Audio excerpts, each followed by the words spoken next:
اکثر علماء غریب کیوں ہوتے ہیں؟ حضرت حکیم الامہ رحمہ اللہ تعالیٰ نے اس کا جواب دیا ہے، فرمایا اللہ کی منشا یہی ہے کہ علماء کی تعداد غریب ہو، کیونکہ علماء پیغمبروں کے وارث ہیں، اور پیغمبروں میں مالدار آپ کو 2-4 پیغمبر ہی ملیں گے، سارے پیغمبر کیا تھے؟ غریب۔ سلیمان علیہ السلام مالدار تھے، داؤد علیہ السلام مالدار تھے، اس کے علاوہ تو ہمیں کوئی پیغمبر نہیں ملتے جن کو اللہ نے دولت دی۔ نوح علیہ السلام کو غربت کے طعنے دیے قوم نے، ہیں بھائی؟ ابراہیم علیہ السلام تو ہجرت کر کے پورا ملک ہی چھوڑ کے چلے گئے، صحیح ہے نا، غربت ہی غربت۔ اور موسیٰ علیہ السلام، ہارون علیہ السلام، فرعون تو طعنے دیتا تھا نا سب کو۔ اور محمد صلی اللہ علیہ وسلم جو پیغمبروں کے سردار ہیں وہ تو سید المساکین تھے، مساکین کے سردار تھے۔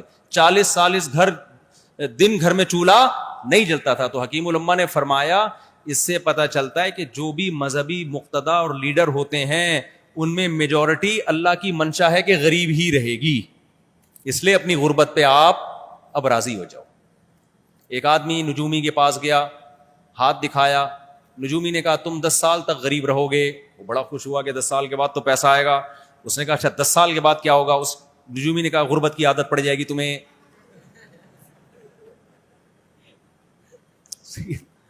تو اس حدیث سے پتہ چلتا ہے بھائی، حکیم الامہ کے قول سے بھی پتہ چلتا ہے کہ آپ میں اکثریت کس کی رہے گی؟ غریبوں کی رہے گی۔ اس پہ اللہ کا شکر ادا کرو، کوشش کرو پیسہ کمانے کی، آ جائے تو ٹھیک ہے، نہیں تو زیادہ تر علماء کے پاس آتا نہیں ہے۔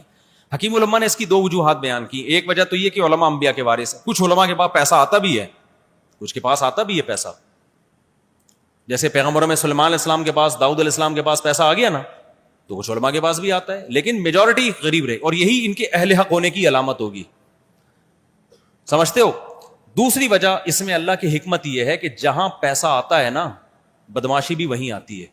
اللہ نے اسلام کو محفوظ رکھنا ہے، اللہ چاہتے ہیں زیادہ مولوی غریب ہی رہیں، پیسہ آ گیا بگڑنے کا خطرہ زیادہ، سارے بگڑ گئے، تو جب مقتدا سارے بگڑ گئے یا بگڑنے کا ریشو ان میں بڑھ گیا تو جو ان کے ماتحت لوگ ہیں وہ تو ابگڑ الناس بن جائیں گے۔ ابگڑ کمپیریٹیو ڈگری، اس میں تفضیل، وہ کیا بن جائیں گے؟ یہ اگر بگڑیں گے تو ان کے مریدین ابگڑ ہوں گے، ان سے بھی زیادہ بگڑیں گے۔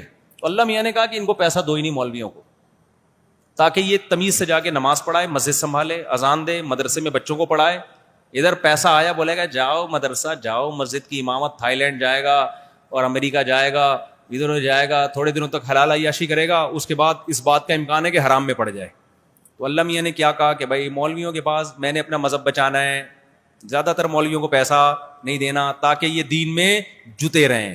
پیسہ جب آتا ہے تو بھائی نماز پڑھنے کا دل نہیں چاہتا، پیسہ جب آتا ہے تو بھائی پھر کیا ہوتا ہے پتہ ہے نا آپ کو، پھر مدرسے کو ٹائم دینا، یہ سب چیزیں پھر آدمی کو بوجھ لگتی ہیں۔ تو ایک حکمت یہ بھی ہے، تو اس پہ اللہ کا شکر ادا کرو کہ اللہ نے علماء کو زیادہ تر غریب ہی رکھا ہوا ہے۔